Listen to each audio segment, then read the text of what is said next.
ಇವತ್ತು ಮಂತ್ರಿ ಆಗಬೇಕು, MLA ಆಗಬೇಕು ಅಂತ ಇರೋರ ಹತ್ರ ಯಾವುದೇ ಬ್ಲೂ ಪ್ರಿಂಟ್ ಇಲ್ಲ.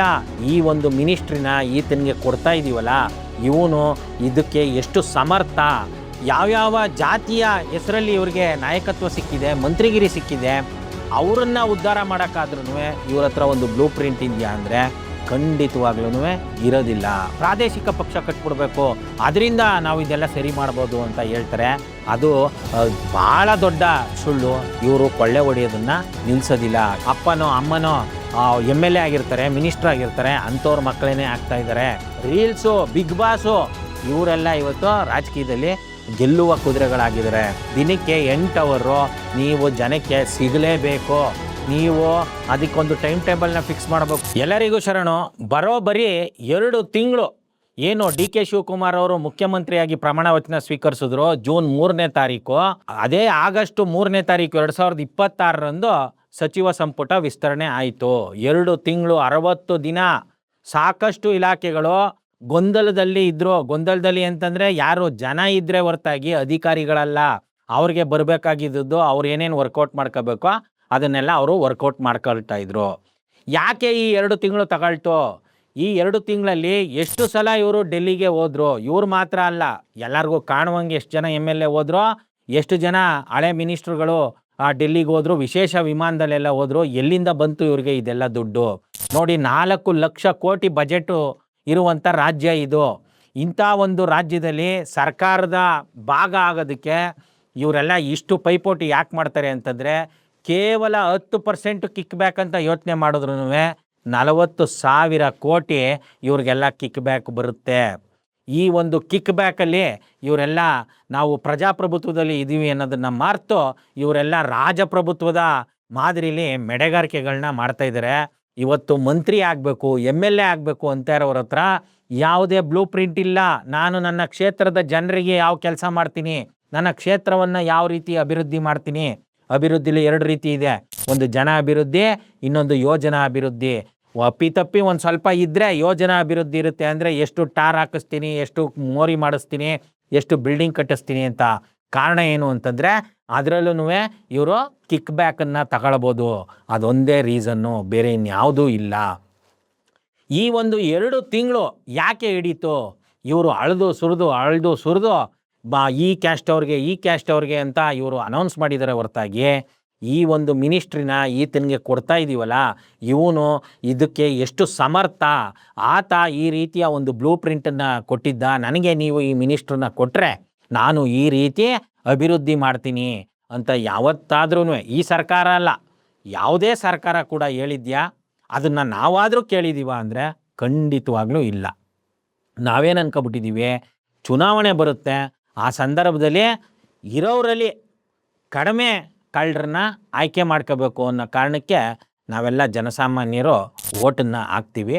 ಆ ಒಂದು ಕಳ್ಳರು ಏನು ಕಡಿಮೆ ಕಳ್ಳ ಇವನು ಅಂತ ನಾವು ಆಯ್ಕೆ ಮಾಡ್ತೀವಿ, ಆತ ಆ 5 ವರ್ಷ ಮುಗಿಯೋಷ್ಟೊತ್ತಿಗೆ ದೊಡ್ಡ ದರೋಡೆಕೋರ ಆಗಿರ್ತಾನೆ.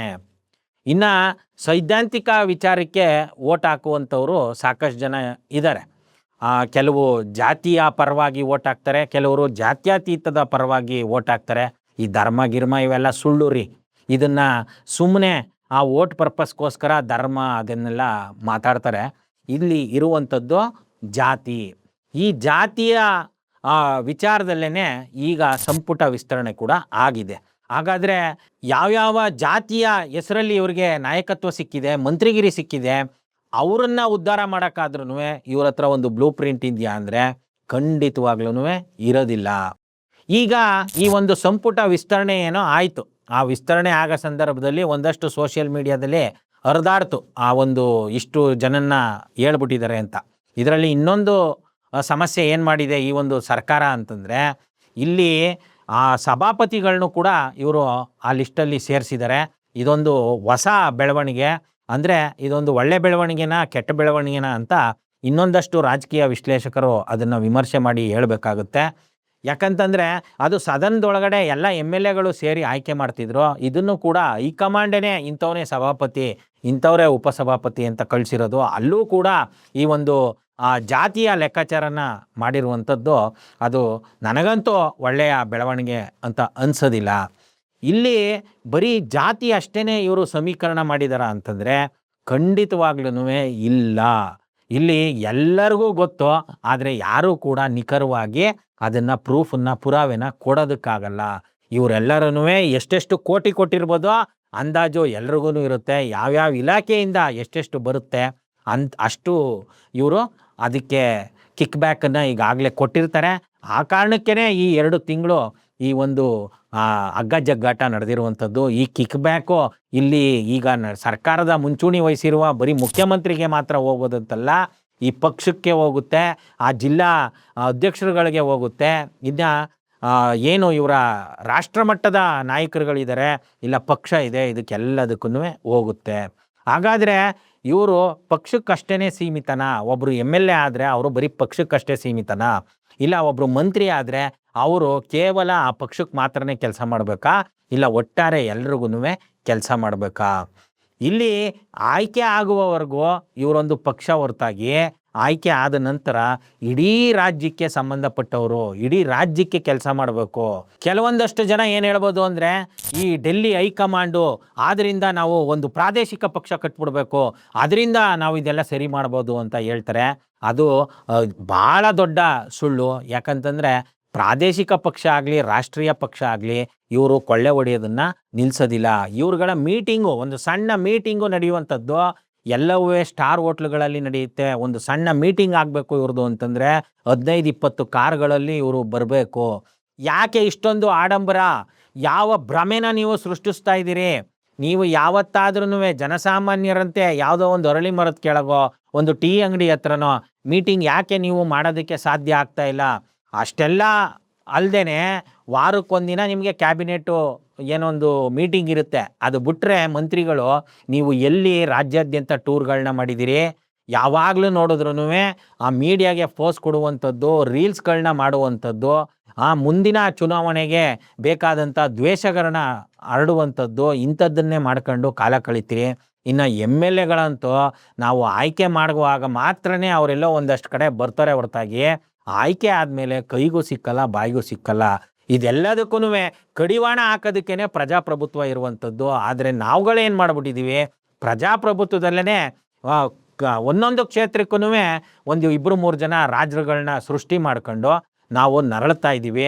ಇವ್ರಿಗೆ ಕಡಿವಾಣ ಹಾಕಲೇಬೇಕು. ಇಲ್ಲ ಅಂತಂದರೆ ಇವ್ರಿಗೆ ಈಗಾಗಲೇ ಯಾರೆಲ್ಲ ಇವರು ಮಂತ್ರಿ ಆಗ್ತಾ ಇದ್ದಾರೆ, MLA ಆಗ್ತಾ ಇದ್ದಾರೆ ಅಂತಂದರೆ ಯಾರು ಈಗಾಗಲೇ ಅವರ ಕುಟುಂಬದಲ್ಲಿ ಅಪ್ಪನೋ ಅಮ್ಮನೋ MLA ಆಗಿರ್ತಾರೆ, ಮಿನಿಸ್ಟ್ರ್ ಆಗಿರ್ತಾರೆ, ಅಂಥವ್ರ ಮಕ್ಕಳೇ ಆಗ್ತಾ ಇದ್ದಾರೆ. ಇಲ್ಲ ಅವರ ತಂದೆನೋ ತಾಯಿನೋ ತೀರ್ಕೊಬಿಟ್ರು ಅಂದರೆ ಆ ತಿಥಿ ಕಾರ್ಡ್ ಕೋಟಾದಲ್ಲಿ ಆಗ್ತಾ ಇದ್ದಾರೆ.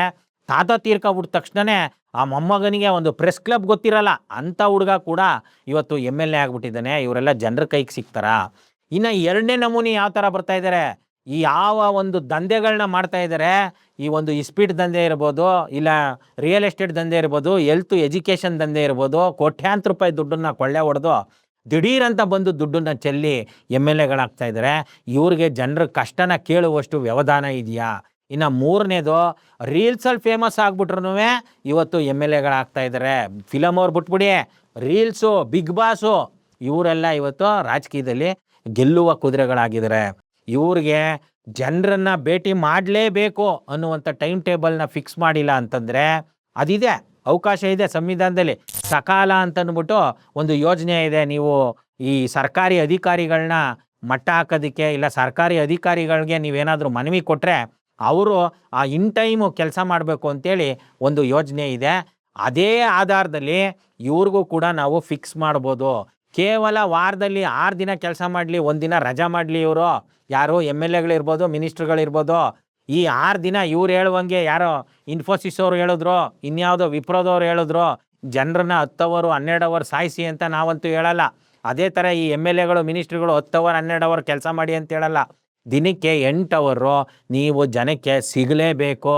ನೀವು ಅದಕ್ಕೊಂದು ಟೈಮ್ ಟೇಬಲ್ನ ಫಿಕ್ಸ್ ಮಾಡಬೇಕು. ನಿಮ್ಮ ಕಚೇರಿಗಳಲ್ಲಿ ಪ್ರತಿಯೊಬ್ಬರು ಜನಕ್ಕೆ ಒಂದು 5 ನಿಮಿಷ ಟೈಮ್ ಕೊಡಿ. 1-2 ದಿನ ಮೊದಲೇ ಅವರು ಲಿಖಿತ ರೂಪದಲ್ಲಿ ಕೊಡಬೇಕು. ಆ ರೀತಿ ಕೊಡಬೇಕು ನೀವು ಟೈಮನ್ನು. ಇಲ್ಲ ಅಂತಂದರೆ ಇವ್ರುಗಳು ಜನಕ್ಕೆ ಕೈಗೆ ಸಿಕ್ಕದೇನೆ ಜೈಕಾರಗಳು ಹಾಕ್ಸ್ಕೊಂಡು, ಈಗ ನೋಡಿ ನಮ್ಮವ್ರಿಗೆ ಬೇಕು ಮಿನಿಸ್ಟ್ರು, ನಮ್ಮವ್ರಿಗೆ ಬೇಕು ಅಂತೆಲ್ಲ ಕಡೆ ಹೋರಾಟಗಳನ್ನ ಮಾಡಿಸ್ತಾ ಇದ್ದಾರೆ. ಯಾರವರು ಅಂತಂದರೆ ಎಲ್ಲ ಇವರ ದುಡ್ಡಿನ ಕೃಪಾಪೋಷಿತ ಹೋರಾಟಗಾರರೇ ಹೊರತಾಗಿ ನಿಜವಾದ ಹೋರಾಟಗಾರರಲ್ಲ. ನಾವು ಹೋರಾಟ ಮಾಡಬೇಕು ಅಂತಂದರೆ ಬೆಂಗಳೂರಲ್ಲಿ ಫ್ರೀಡಮ್ ಪಾರ್ಕು ಯಾರೋ ಜನಪರವಾಗಿ ಮಾಡೋರಿಗೆ, ಅದೇ ಈ MLAಗಳ ಪರವಾಗಿ ಮಾಡೋರು ಅವರು ವಿಜಯನಗರ ಟೋಲ್ ಗೇಟ್ ಹತ್ರ ಬೇಕಾದ್ರೆ ಮಾಡ್ಬೋದು, ಇಲ್ಲ ಅಂದರೆ ಅವರು ಸರ್ಜಾಪುರ ರೋಡಲ್ಲಿ ಬೇಕಾದರೂ ಮಾಡ್ಬೋದು, ಯಾವುದಾದ್ರೂ ಹೈವೇಲಿ ಬೇಕಾದ್ರೂ ಅವರು ಅಂಗಿ ಚಡ್ಡಿ ಎಲ್ಲನೂ ಹರ್ಕೊಂಡು ಹೋರಾಟನ ಮಾಡ್ಬೋದು. ಇಷ್ಟು ಅವ್ಯವಸ್ಥೆ ಆಗಿದೆ. ಇದಕ್ಕೆ ಕಾರಣ ನಾವೇ ಆಗಿರ್ತೀವಿ.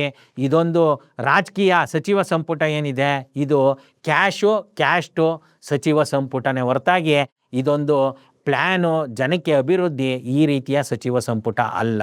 ಇದರಲ್ಲಿ ಕ್ಯಾಸ್ಟನ್ನು ಎಲ್ಲರೂ ಕೂಡ ಓಪನ್ ಆಗಿ ಹೇಳ್ತಾ ಇದ್ದಾರೆ, ಎಲ್ಲ ಕ್ಯಾಸ್ಟ್ ಅವ್ರಿಗೂ ಕೊಟ್ಟಿದ್ದಾರೆ ಅಂತ. ಆದರೆ ಕ್ಯಾಶು ಎಷ್ಟು ಕೊಟ್ಟಿದ್ದಾರೆ ಅಂತ ಯಾರೂ ಕೂಡ ಬಾಯಿ ಬಿಡ್ತಾ ಇಲ್ಲ.